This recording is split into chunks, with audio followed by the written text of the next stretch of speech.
समर्थ दोस्तों, तर आज मी बनवलेले डिंकाचे लाडू म्हणजे आपले थंडीचे लाडू. थंडी पडायला लागली म्हणजे लाडू पाहिजे आणि आपण सगळीकडे लाडू बनवायला सुरुवात करून देतो. थंडी पडल्याच आता थोडीशी थंडी कमी झालेली पण आहे तर थंडी आहेच. तर चला मग बघूया की हे लाडू कसे बनवायचे आणि काय काय साहित्य आहे त्याचं.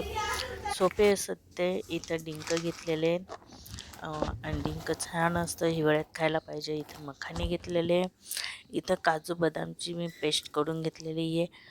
टरबूजच्या बिया आहेत. त्यानंतर गूळ आहे, गूळ मी चांगला फोडून घेतलेला बारीक. इथं बदाम आणि इथं खारीक खोबरं आहे जे मी दळून घेतलेलं आहे. चक्कीवरून दळून आणलं होतं मी हे. जवळजवळ माझं ते 1.5 किलो आहे खारीक खोबरं. इथं मी हा जो पावशेर आहे ना तो 1.5 घेतलेला आहे. एक फुल आणि एक अर्धा एवढं पीठ घेतलेलं आहे मी. आपलं तेवढं भरपूर होऊन जातं. चला मग आता बनवायला सुरुवात करूया. तर इथं मी ना आधी कढई ठेवलेली. त्यानंतर मग मी याच्यात ना थोडंसं तूप टाकेल आणि जेवढे साहित्य आहे म्हणजे जेवढे सगळे नाही, त्याच्यातले काही साहित्य आपण भाजून घेऊ. त्याच्यात पहिलं आहे मखाने, ते भाजून घेऊया. मखाने तुम्हाला माहिती चांगले भाजले की ते टेस्ट चांगली देते आणि बारीक पण लवकर होऊन जातात. तर हे बघा इथे मी मखान्यात आधी बारीक करून घेते. मस्तपैकी बारीक करायचे आणि अगदी कुरकुरीत होईपर्यंत म्हणजे ते मिक्सरमधून चांगले बारीक होऊन जाईल. हे बघा इथं मी आता मखाने बारीक करून घेते आणि त्यानंतर मग बाकी एक एक साहित्य हे करून घेऊया. हे बघा इथं मस्तपैकी आता मखाने मस्तपैकी भाजले. मी मॅडम गॅस ठेवलेला आहे, जास्त फुल गॅस नाही ठेवलेला. तर हे बघा इथं हे मखाने आता मस्तपैकी आपण भाजले गेलेले आहेत. लागलेच ना तुम्हाला चेक करायचं असतं तर एखादं दाबून बघायचं की ते अगदी हे होतं ना त्याचं बंद करायचं. नंतर मग बंद करून म्हणजे काढून घ्यायचे, गॅस बंद करायचा. हे बघा इथं मी अजून थोड्या वेळ भाजेल आणि त्यानंतर मी काढून घेईल. जास्त भाजायची गरज नाही आणि त्यांना लागायला लागतात त्याची काळजी घ्यायची. तर चला मग हे आता मी एका याच्यात काढून घेईन आणि त्यानंतर मग दुसरं अजून भाजून घेऊ. आता मी हे थोडंसं अजून हे बघा आता मस्तपैकी झालेले आहे, तरी मी अजून थोडेसे भाजे आणि त्यानंतर तर मग मी हे काढून घेतले आहे. त्यानंतर मखानेनंतर मग मी याच्यात भाजायला घेले जे टरबूजच्या बिया आहेत त्या भाजून घेईल. थोडंसं तूप टाकायचं जास्त नाही, कारण पहिल्या वेळेस आपण तूप टाकलेलं आहे. कढाई ऑलरेडी तुपाची आहे म्हणून मी ह्यानं 1 वाटी घेतलेलं आहे. तुम्ही किती घेताय त्या हिशोबाने तुम्ही घेऊ शकता. जास्त नाही टाकायचे, टेस्टसाठी टाकायचे मस्तपैकी. आणि हे बघा इथं मस्तपैकी आता भाजून घ्यायचे. आणि तुम्ही हे एक लक्षात ठेवायचं, कुठलीही वस्तू भाजत असताना खाली लागायला नको याची काळजी घ्यायची. म्हणजे सतत चाळत राहायचं, कारण की नाही तर लागू शकतं खाली, याची नक्की काळजी घ्या. इथं मस्तपैकी भाजून घ्यायचं आणि हे ना लवकर भाजले जातात, ते काही वेळ लागत नाही. तर हे बघा हे पण मी आता एका याच्यात काढून घेईन आणि त्यानंतर मग बाकीच्या दुसरी वस्तू इथं मी आता अजून थोडंसं टाकते. आणि त्यानंतर म्हणजे आपलं पीठ आहे ते भाजून घेऊ. आणि हे ना मी जाडसर पीठ ठेवलेलं, जास्त बारीक पीठ नाही ठेवलेलं. आणि गव्हाचं पीठ आहे, गव्हाचं पीठ आहे अंदाज थोडंसं जाडसर ठेवलेलं आहे, ज्याच्यामध्ये ते असं टाळलं आहे. तर हे बघा हे पण मस्तपैकी लालसर म्हणजे खूप लाल नाही, फक्त म्हणजे असं कच्चा पण दूर करायचं, जास्त नाही, बाकी काहीच नाही. हे पण सतत चाळत राहा, नाही तर खाली लागू शकतं. ते लागायची काळजी घ्या, नाही तर मग खाली सगळं लागू शकतं. या पद्धतीने हे बघा मस्तपैकी भाजून दिलेलं आहे. आणि हे बघा पॅन पण ला चिटकत नाही आहे आता, तर पॅन पण सोडायला लागलेलं आहे. आणि तर या पद्धतीने मस्तपैकी आता भाजून घ्यायचं आहे आणि त्यानंतर मग आपण ते पण काढून घेऊ. आणि नंतर परत काय करायचं ते मी तुम्हाला सांगते. आता हे बघा इथं मस्तपैकी हे बघा हे मस्तपैकी भाजलं गेलेलं आहे जवळजवळ, पण मग अजून मी थोडंसं होऊ देईल आणि त्यानंतर मग काढून घेईल. कारण की हे पीठ पण चांगलं भाजलं जायला पाहिजे तर टेस्ट येते, नाही तर मग टेस्ट आपली खराब होऊ शकते. आता मी हे काढून घेते आणि त्यातच मी आता तेल टाकलं. तेल भरपूर टाकायचं, जवळजवळ मला ना लाडूंना 1 किलो तेल लागलं पूर्ण. कारण की आपल्याला तिथं त्याच्यातच पाक पण तेलमध्येच पाक करायचं आहे. तर त्यानंतर मग हे जे डिंक आहे हे तळून घ्यायचं, तेल चांगलं गरम होऊ द्यायचं. आणि त्यानंतर मग हे बघा हे मी मिक्सरचं भांडं घेतलं आणि त्याच्यात हे पिस्ता आहे ते बारीक करून घेईल. नंतर आता तेल गरम होतं आहे तोपर्यंत आपण जे मखाने ते बारीक करून घेऊ. आणि तोपर्यंत हे बघा तेल पण आता माझं गरम झालेलं आहे. तर इथं मी एक टाकून पाहिल डिंक झालेलं आहे का नाही गरम, तर ते अजून थोडंसं व्हायला पाहिजे. आणि डिंक तळताना ना तेल चांगलं गरम होऊ द्या, मगच ते तुम्ही टाका. इथे जास्त तेल गरम नाही झालं आणि तुम्ही डायरेक्ट डिंक टाकला तर ते कच्चं लावून जातं आणि ते मग दाताला चिटकतं, ते मग टेस्ट पण नाही देत. याच्यासाठी ही काळजी घ्यायची. तर हे बघा आता मी इथं थोडं टाकते आणि हे मस्तपैकी आता माझं तेल चांगलं गरम झालेलं आहे. म्हणजे काय लगेच फुलायला लागलेलं आहे आणि मग हे मी काढून घेईल. हे बघा या पद्धतीने मस्तपैकी झालेले आहेत आपले हे.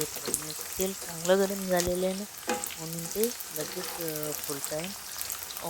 मला ना जवळजवळ 1 किलो तेल आणि 3 पावशे गूळ लागला. आता मी 1 किलो म्हणजे आता बघा माझं 1.5 किलो खारीक खोबरं होतं आणि 1.5 किलोला 1.5 किलो गूळ लागतो. तर मी अर्धा किलो कमी घेतला.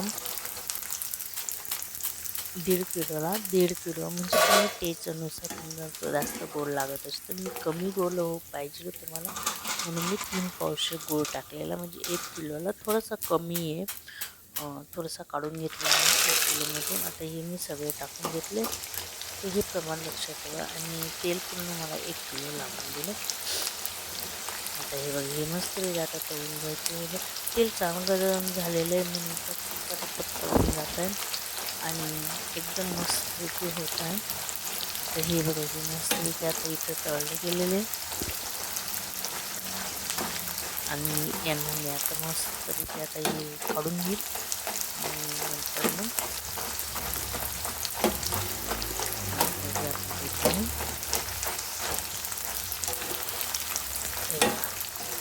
मस्त तळले गेलेले आहेत. आता मी हे काढून घेईल आणि तेल चांगलं निचून घ्यायचं त्याच्यातून, ज्याच्याकडून त्याचं तेल नको राहिलं. आता मी याच्यातच अजून तेल टाकून त्याच्यातच पाक तयार करेल. तर इथं मी हे बघा ह्या पद्धतीने सगळं आता काढून घेतलं आणि त्यानंतर मी तुम्हाला पुढचं सांगते. इथं माझं पीठ आहे जे भाजून मी थंड व्हायला ठेवलं होतं. आता मी एक मोठं घमेलं घेतलं. आता याच्यात हे बिया बारीक नाही केलेल्या आहेत मी, अख्खेच टाकते कारण मी बारीक करून टेस्ट नाही येत त्यांची. हे टाकलं. त्यानंतर मग हे पिस्ता आहे, त्यानंतर मग काजू बदाम मखाने जे आपलं ड्रायफ्रूट आपण जे घेतलेले ते सगळं याच्यात टाकून घ्यायचं आणि मस्तपैकी मिक्स करून घ्यायचं हे सगळं. इथं काजू बदामचं पावडर होती. मी काजू बदाम आधीच भाजून बारीक करून ठेवलेले होते. त्यानंतर हे जे खारीक खोबरं होतं तेही मी याच्यात टाकून देते आणि हे मस्तपैकी आता मिक्स करून घ्यायचे. मी काजू बदाम मी बाहेरून चक्कीवरून दळून आणले होते, मिक्सरमध्ये नाही काढले. मिक्सरना लवकर खराब होतं त्याच्याने काही काढलं नाही, मी बाहेरून चक्कीवरून. आता हे खाली खोबऱ्यामध्ये थोडेसे खडे येते मी आता हाताने असे मोडून घेईल, कारण गरम नाही आहे जास्त, थंड आहे म्हणून मी हे हातानेच मस्त फोडून घेईल आणि बारीक करून घेईल आणि ते मग चांगलं मिक्स करून घेईल. आता इथं मी सगळं मिक्स करून घेतलं आणि इथं परत मी मिक्सरचा भांडा घेतला आणि जो डिंक आहे तो आता बारीक करून घ्यायचा आणि तो आपण त्या पिठामध्ये मिक्स करून घ्यायचा.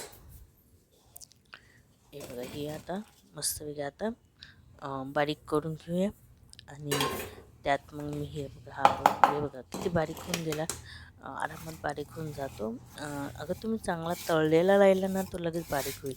तळलेला चांगला नाही झालं तर तो कच्चा तो बारीक पण नाही होणार मिक्सरमधून.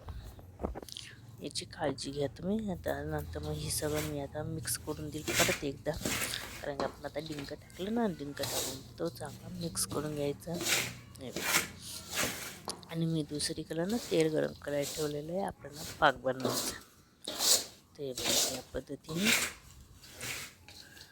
आता माझं हे सगळं मिक्स करून घेतलं आणि त्यानंतर मग मी दुसरीकडे तेल पण गरम करायला ठेवलेलं आहे. मी तुम्हाला आता थोड्या वेळ दाखवतो. चांगलं मिक्स झालेलं आहे. आता बघा कुठं तुम्हाला दिसत असेल की मिक्स नाही झालेलं आहे, तिथं मस्तपैकी वाटलं तर तुम्ही हाताने पण मिक्स करू शकता, काही हरकत नाही आहे. आता हे बघा इकडं मी ना तेल गरम करायला ठेवलेलं होतं. आता ते तेल गरम झालं का मी झाला तिथंच ठेवून दिलं होतं आणि उरलेलं बाकीचं तेल मी त्याच्यात परत टाकलं आणि ते तेल गरम करायला ठेवलं. आता मी चेक करून घेते की तेल गरम झालं आहे का नाही. तेल आपलं चांगलं गरम आहे. त्याच्यात मग आता जो गूळ आपण फोडून ठेवलेला आहे तो गूळ टाकायचा आणि गूळ पण चांगला वितळू द्यायचा आणि असे उकळायला लागला का तेव्हा आपण तो पॅनमधून टाकून घ्यायचं. या पद्धतीने मी सगळं गूळ टाकून घेते.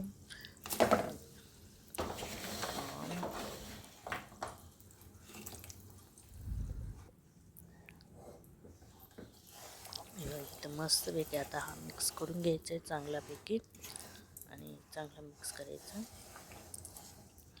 जेवढं तुम्ही चांगलं मिक्स करणार तेवढं तुमचं चांगलं येईल आणि टेस्ट येईल. या पद्धतीने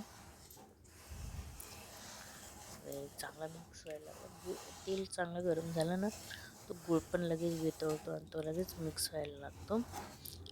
या पद्धतीने आणि वाटलं तुम्हाला कुठं येतं तर तुम्ही काढून घ्यायचं. आता बघा तेल आणि गूळ चांगला उकळायला लागलेला आहे. बघा मस्त बघा ह्या पद्धतीने असं झालेलं आहे. याच पद्धतीने पाहिजे नंतर चांगलं उकळायला लागलेलं आहे. आता आपण हे ते जे आपण पीठ तयार केलेलं आहे त्याच्यात टाकूया.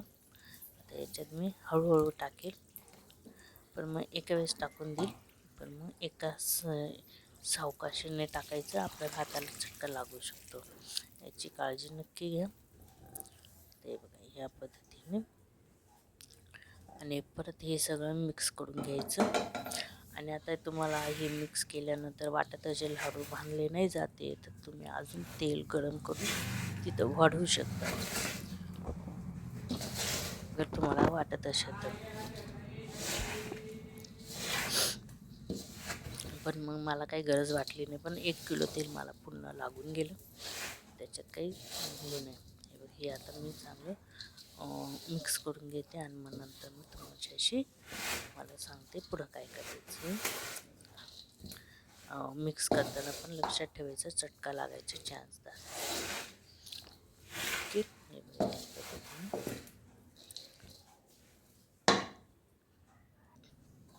आता इथं हे माझं सगळं मिक्स झालेलं आहे. आता मी एक सगळं असं दाबून घेईल आणि एक साईडने मी लाडू बांधायला सुरुवात केली. हे आपलं हे पण आहे, याचं काढून घ्यायचं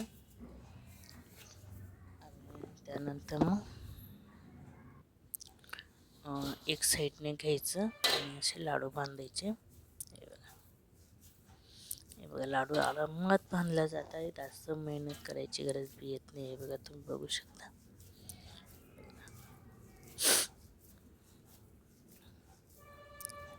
हे बघा तुम्ही बघू शकता किती छान आणि सोप्या पद्धतीने आपले बांधले जात आहेत लाडू. काहीच जास्त जोड लावायची बी गरज नाही आहे, अगदी आरामात ते बांधले जात आहेत एकदम मस्तपैकी. आणि खूप मला मेहनत करावं बी न लाग. अगर तुम्हाला वाटत असेल लाडू बांधले नाही जाते, फुटता येत, तर मग तुम्ही तिथं तेल ॲड करू शकता. तेल थोडंसं गरम करायचं कोमट आणि त्याच्यात टाकून द्यायचं, म्हणजे मग ते तेल आणि गोड बी कमी झालं तर तुम्ही अजून तेल ठेवून गूळ टाकून तुम्ही गरम करून ते टाकू शकता. पण मग थंड नाही टाकायचं, गरम करून टाकायचं, हे लक्षात ठेवायचं. आता हे बघा, ह्या पद्धतीने मी मस्तपैकी आता लाडू बांधून घेतलेले आणि ह्याच पद्धतीने मी आता सगळे लाडू बांधून घेते आणि मग तुम्हाला पुढं काय करायचं ते सांगते. आरामात बांधले जातं, काही मला तसं जोर लावायची बी गरज येत नाही, एकदम मस्तपैकी बांधले जातं. आणि मी जशी खेळते त्या लाडूंबरोबर असं वाटते मला. आणि एक लक्षात ठेवायचं, एक साईडने काढायचं, मध्ये नाही घ्यायचं, एक साईडने काढायचं, म्हणजे नाही तर ते थंड होऊन जातं. तसे थंड बी झालं तरी ते आरामात बांधले जातं, काही टेन्शन नाही आहे. बघा, तर हे बघा मी एवढे लाडू झाले बघा, हे बघा. आता ह्या अशाच पद्धतीने मी सगळे लाडू बांधून घेते, मग तुम्हाला दाखवते काय कसे केले. आता इथे बघा एवढे लाडू झाले माझे आणि हे माझे लाडू तयार आहेत, खूप सुंदर आणि छान झालेले आहेत. चला मग मी तुम्हाला एक फोडून दाखवते. मस्तपैकी किती छान टेस्टर आले, किती टेस्टी आलेले आहेत आणि अगदी मऊ, तोंडात विरघळून आले लाडू आहेत. तर माझी एखादी खोबऱ्याची लाडूची रेसिपी तुम्हाला कशी वाटली मला कमेंट करून नक्की सांगा. आवडलं असेल तर लाईक, शेअर आणि माझ्या चॅनल सबस्क्राईब नक्की करा. पुन्हा भेटूया पुढच्या व्हिडिओमध्ये. तोपर्यंत बाय. श्री स्वामी समर्थ.